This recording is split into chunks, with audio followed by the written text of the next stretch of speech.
You're watching Drake Wing Gaming. Enjoy the video. Hey guys and gals, and everyone here from Drake Wing Gaming. Just me on Twitter, the Gaming Drag. Today I'm coming back at you on the Let's Play episode of Sileo, Ty's Path. So let's go ahead and jump right back into it, shall we? Alarm chain, we're up, and let's go. Yeah, that was one of the reasons I accepted your invitation last night. Other was that, well, I'm single now. Why the hell not get naked with a bunch of dudes? Can't do that in a relationship. Somehow that last bit doesn't seem like a great reason. Exactly. We both came here for the wrong reasons. That's just one of them. But what about Ty? Are you okay? Surprisingly, I am. Don't quite understand how, but I'm okay. That's not really what I want to think about right now, though.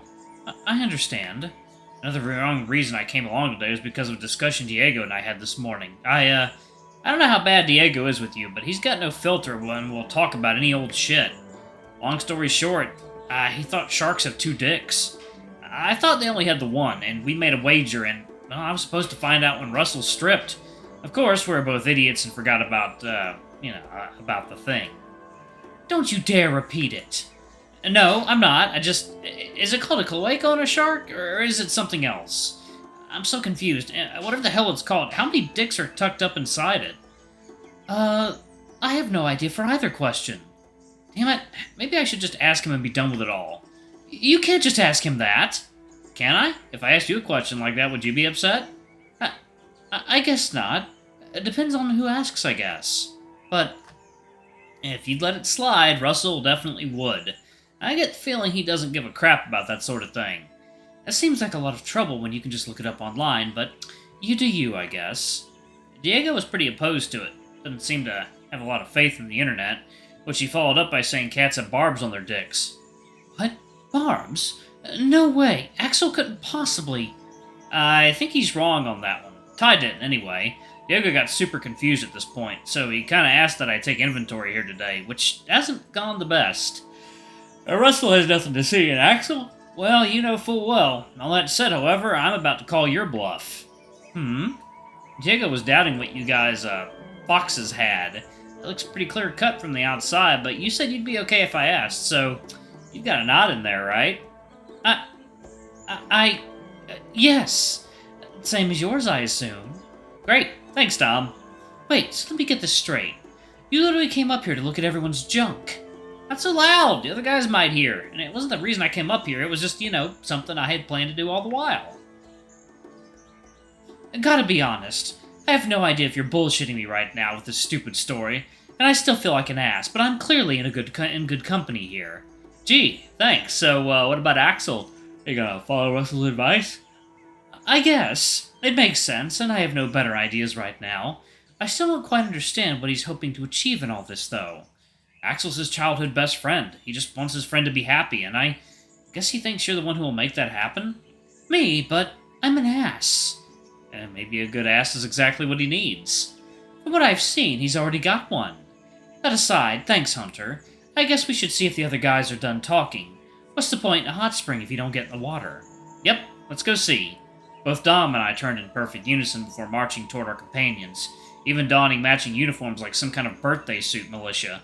Russell and Axel turned to face us, each greeting us with a happy smile. Welcome back, dudes. Is everything okay? Is everything, gravy?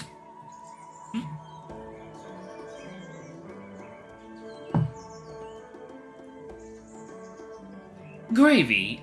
Yes, we're good, if that's what you're asking. I think it's as good a time as any to get wet, do you agree? Yay! Rad, dudes, if there's no object... The sound of a canvas bag thrown to the floor captured the collective attention of our newly unified group. With Axel and Russell already facing the sound, both Dom and I spun in place to ascertain the source of the sound. It seemed as though we had some company. It's gonna be the polar bear, isn't it? Yes, it's the polar bear! Before us stood a polar bear, similar in size and stature to Diego, yet quite substantially more threatening. His sour expression did little, however, to offset the impact of his bright pink tank top, a choice of attire which made him almost seem cute and cuddly. Hello.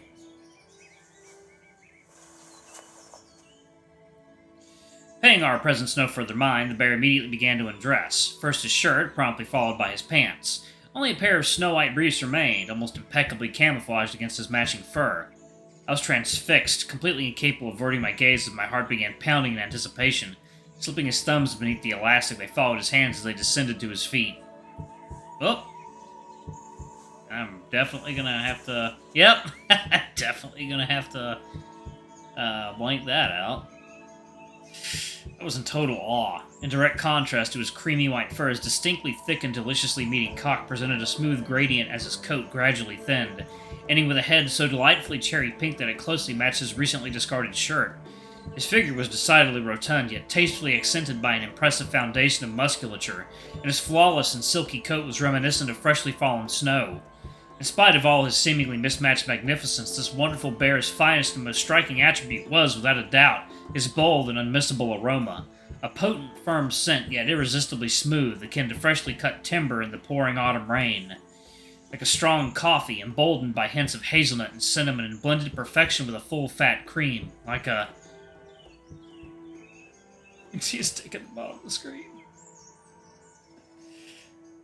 Where did he go?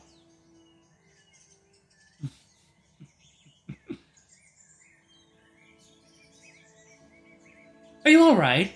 You look like you've seen a ghost. Oh,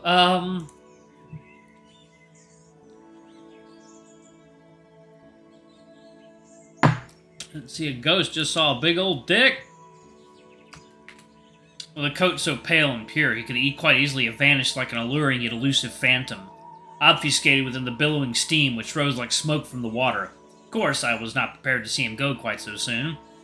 For in those moments, a singular crucial detail had taken up residence in the forefront of my consciousness. This detail promised to throw wide the many doorways through which I might proceed in stalking this newfound obsession of mine. And what, you ask, was said detail? As merely the consideration that I was now a man unshackled by romantic obligation, an agent of amorous associations, a mutinous mercenary of lust without allegiance to anything or anyone, bar my own selfish desires. And with that, without need for further contemplation, my prey had been chosen. Yet not by any thread of conscious will, nor by any tangible logic or emotion. Instead, I gave chase, fueled by an insatiable predatory hunger, by unbridled primal lust. And if he and I found to be of the same mind, I'd feast upon his rich delicacy, adrift in his bold, heady aroma, and there was nobody left who would stand in my way. Eh? Hunter! Snap out of it! Huh? You okay, my dude? We, lost you there for a bit. Oh, sorry, I got a little lost in thought there. Russ told me about what happened with Ty. Sorry if I was meant to keep that like a secret, my dude. It's just, you've been acting totally strange all day. Axel picked up on that. I didn't know what else to say. That's okay. I just told Dom, so I guess we all know now. I don't want to bring it up. I guess that you probably didn't want to think about it, but you just were, huh? Interestingly, I hadn't been, but I was nonetheless thankful for the flawlessly timed callback to reality. In the immediate aftermath of such a mental escapade, it helped to give perspective on the absolute lunacy of my own train of thought. I knew not even where to even begin when it came to making sense of what I had just thought, what I had just felt. It was entirely unlike me, and yet I drew immediate parallels to the night of the camping trip, when we had ventured away from the group, when the hunt began, and to when I captured my prey, bound and vulnerable on the forest floor, his scent sending shivers up my spine, and any possibility of mercy was soon extinguished by his defiance. Back then, in Ty's company, it all made some kind of strange sense. This time made none. The subject was a total stranger, the onset so rapid, the obsession so relentless. Even now, as my actions made zero sense with the benefit of hindsight, the inexplicable pull remained, dulled by reason and restraint, but nonetheless so frighteningly potent. I could not begin to make heads or tails of it. What was happening to me? Had this always been a part of me? If so, why had it only just begun rearing its ugly head?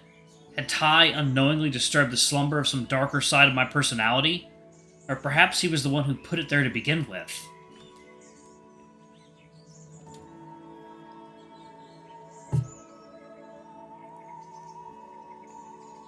Well, this time I had been fortunate to have company. What would have happened if that had not been the case? What would I have done? Would I have been able to control myself? If I had so many questions, and yet the worst part of it all seemed to be my very own hypocrisy. I recalled the words I had spoken to Dom only shortly before the arrival of our guest. I'd witnessed the weaponry, and my response carried such enthusiasm that, had I not come to my senses, I'd have stopped at nothing to coax him into bed with me. Perhaps that sort of thing didn't just happen in porn after all. Maybe all it took was a horny, clearly sex-crazed lunatic like me. Hunter? I think we lost him again. Oh, sorry, don't worry about it, I'm fine. Are you sure? You don't seem so sure. Yeah, sorry if I'm making you guys worry. I've gotta ask, do you know that guy? The bear, I mean. Nope, never seen him before in my life. But I have. Oh yeah, that's right. Really? When? Where? Okay, so you know how I said coming here would be good for my bruises, right? After the fight yesterday? You did say that, yes. That polar bear's name is Logan, and he's the one who, gave me those bruises. Ah, I see. And Axel was there watching. I get you. I tried talking to him after the match. Wouldn't speak like a word to me, man. I guess he's just, super shy or something, huh? I don't know. He sure seemed comfortable undressing in full view of the four of us. Maybe he's just the type to talk with his fists instead. Yeesh, he did a lot more than just, talk, my dude. Guys, can we continue chatting in the water? We've been standing here forever. Axel's right. There's no reason we can't chat in the water instead of standing naked on the shore like a bunch of weirdos. Logan's in there, my dudes. He does talk with his fist. I hope he doesn't join in our conversation. I'm with you guys. Our group shared a collective nod before Russell and Axel took the lead, making their way over to the shoreline and hopping into the water. Thinking about my conversation with Dom before, in the context of everything that I had been through recently, there was something I couldn't quite make sense of. Hey, Dom, can I ask a question? Is it about my junk again? Nah, next time. Next time I'll have Diego do his own damn research. Actually, it's probably more a series of questions, and they're about you and Axel. Oh? Alright, shoot. How do you think Axel feels about you? As in what? For example, do you think he views you as a friend? Perhaps he views you as a crush? Maybe even something more complicated? Why do you ask? Because something just doesn't add up. Maybe I'm just missing some detail, but I don't know. I'm just trying to understand, that's all.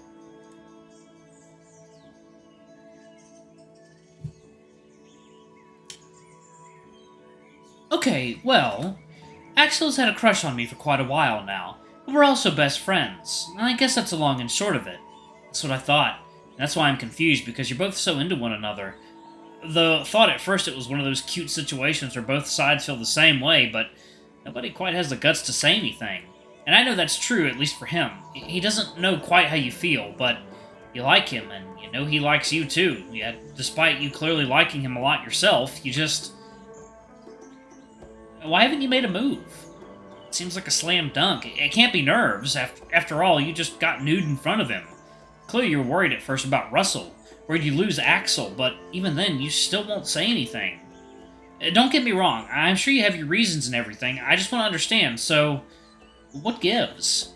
My words rang out, only to travel a short distance before being struck down by the sounds of chatter between Russell and Axel, happily discussing between themselves as they soaked in the piping hot water. It was unusual for Dom to maintain such a silence. At the very least, he would typically offer some indication that I thought it was in progress, yet now, he merely stared ahead, his eyes focused on nothing in particular. I continued waiting. Perhaps Dom was caught in some kind of tangent or mental rabbit hole.